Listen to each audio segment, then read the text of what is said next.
Assalamualaikum warahmatullahi wabarakatuh.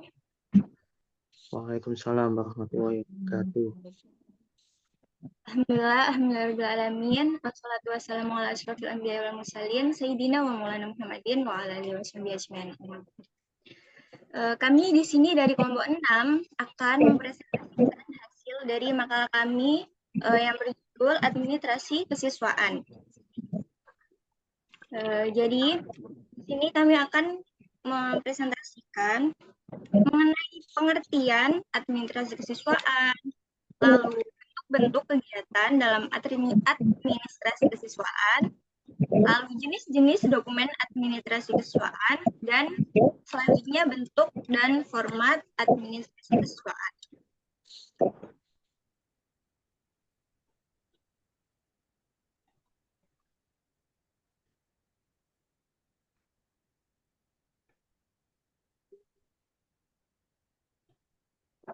Sebelumnya, izinkan kami untuk memperkenalkan anggota dari kelompok kami. Yang pertama saya sendiri, Putri Eka Mazuradani, lalu ada Muhammad Fahmi Adiansah dan Siti Anisatul Aziza. Masuki pembahasan yang pertama, yaitu mengenai administrasi kesiswaan. Jadi apa sih administrasi kesiswaan itu? Secara etimologis, kata administrasi berasal dari kata Latin, yaitu ad and minister, yang berarti melayani atau to service. Nah, dalam bahasa Inggris, kata ini berasal dari administration atau to administer, yang berarti mengatur dan mengarahkan. Nah, oleh karena itu, administrasi dapat dimaknai sebagai serangkaian kegiatan yang bertujuan untuk melayani, membantu, mengatur, dan mengarahkan guna mencapai tujuan tertentu. Dapat disimpulkan, administrasi kesiswaan adalah proses pengurusan serta layanan dalam hal-hal yang berkaitan dengan murid di suatu sekolah, mulai dari perencanaan, penerimaan murid baru, lalu pembinaan selama murid berada di sekolah, sampai dengan murid menamatkan pendidikannya. Nah, administrasi pendidikan, administrasi peserta didik atau kesiswaan dilaksanakan melalui upaya menciptakan suasana yang kondusif untuk terjadinya proses belajar yang efektif. Untuk selanjutnya mengenai bentuk-bentuk administrasi kesiswaan akan dijelaskan oleh rekan saya, Muhammad Fahmi Adiansah. Padanya dipersilakan. Baik, terima kasih. Selanjutnya bentuk-bentuk administrasi kesiswaan.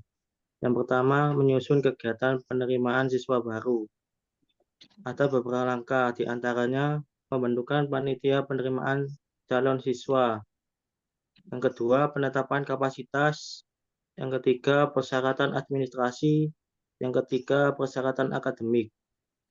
Selanjutnya, yakni mengatur kegiatan orientasi siswa baru. Ketiga, pengelolaan kelas. Pengelolaan kelas bertujuan untuk menciptakan dan menjaga suasana kelas yang kondusif bagi program pengajaran. Yang keempat, pembinaan disiplin siswa. Yang kelima, pengelolaan OSIS. Yang keenam, pengelolaan data siswa. Yang ketujuh, promosi dan mutasi siswa. Mungkin itu yang dapat saya sampaikan. Saya kembalikan ke moderator. Jadi, baik, terima kasih. Menuju pembahasan selanjutnya, yaitu mengenai jenis-jenis dokumen administrasi kesiswaan yang akan disampaikan oleh rekan saya, Siti Anisatul Aziza. Baik, di sini saya akan membahas tentang jenis-jenis dokumen administrasi kesiswaan. Administrasi kesiswaan tidak hanya mencakup pengelolaan data siswa secara individual, tetapi juga mencakup berbagai aspek lain yang terkait dengan organisasi siswa dan layanan penunjang pendidikan. Beberapa dokumen penting dalam administrasi kesiswaan meliputi yang pertama, dokumen organisasi dan perkumpulan siswa. kedua, dokumen kesehatan dan kesejahteraan siswa. Yang ketiga, dokumen penilaian dan pengukuran kemajuan siswa. Bimbingan, konseling, buku induk siswa, dokumen presensi dan rekapitulasi kehadiran. Yang ketujuh, dokumen keikutsertaan siswa dalam kegiatan ilmiah dan non-ilmiah. Dan yang terakhir yaitu buku pembinaan dan penanganan kasus siswa. Buku ini berfungsi sebagai arsip mengenai masalah-masalah yang dialami siswa seperti pelanggaran disiplin, masalah akademik, atau kesulitan sosial. Dalam cakupan yang lebih luas, administrasi kesiswaan melibatkan kegiatan yang terstruktur dan mencakup berbagai aspek pengelolaan peserta didik.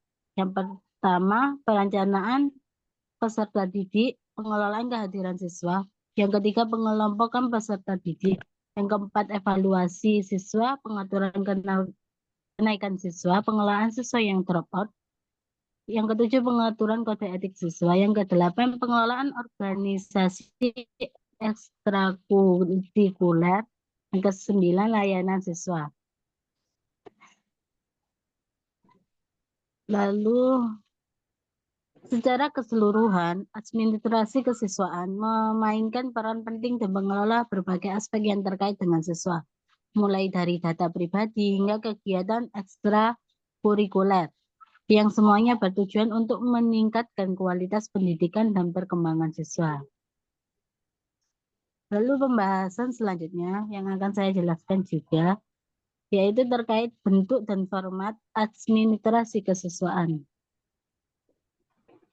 Administrasi kesiswaan melibatkan berbagai bentuk dan format yang disesuaikan dengan kebutuhan dan sumber daya sekolah. Beberapa contoh bentuk format dokumen administrasi kesiswaan antara lain. Yang pertama yaitu buku induk siswa.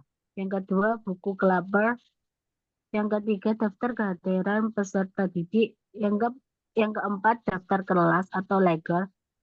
Yang kelima, daftar kemajuan peserta didik atau yang biasa disebut dengan jurnal. Dan yang keenam, daftar nominasi siswa. Yang ketujuh, buku mutasi peserta didik. Yang kedelapan, buku penyerahan dokumen resmi. Yang kesembilan, tata tertib peserta didik. Dan yang terakhir yaitu papan data. Mungkin untuk contoh-contohnya sudah tertera di PPT. Baik, selanjutnya saya kembalikan kepada moderator. Baik, terima kasih. Menuju pembahasan terakhir, yakni mengenai kesimpulan. Untuk yang pertama, administrasi peserta didik atau kesiswaan adalah proses pengelolaan dan layanan yang mencakup semua aspek terkait siswa di sekolah, mulai dari perencanaan penerimaan siswa baru, pembinaan selama masa belajar, hingga siswa menyelesaikan pendidikannya. Lalu yang kedua, kegiatan administrasi siswa mencakup penerimaan siswa baru, orientasi pengelolaan kelas, pembinaan disiplin, pengelolaan OSIS, data siswa, promosi dan mutasi untuk mendukung perkembangan siswa secara akademis dan non-akademis. Yang ketiga, mengenai jenis-jenis dokumen administrasi kesiswaan, ini meliputi pengelolaan berbagai aspek terkait peserta didik, mulai dari penerimaan, pembinaan, hingga kelulusan. Nah, dokumen-dokumen ini mencakup pencatatan siswa, kehadiran, penilaian akademik, serta layanan pendukung seperti bimbingan konseling dan organisasi siswa. Nah, selain itu, dokumen administrasi juga mencakup promosi, mutasi, kode etik, dan kegiatan ekstrakurikuler untuk mendukung pengembangan minat dan bakat siswa. Dan yang terakhir, yakni mengenai administrasi kesiswaan. Ini melibatkan berbagai bentuk dan format yang disesuaikan dengan kebutuhan dan sumber daya sekolah. Penggunaan dokumen yang terstruktur memudahkan sekolah dalam mengelola informasi, memantau perkembangan siswa, dan menjaga kelancaran proses pendidikan. Sekian dari kelompok kami. Apabila ada kurang dan lebih kata, mohon dimaafkan.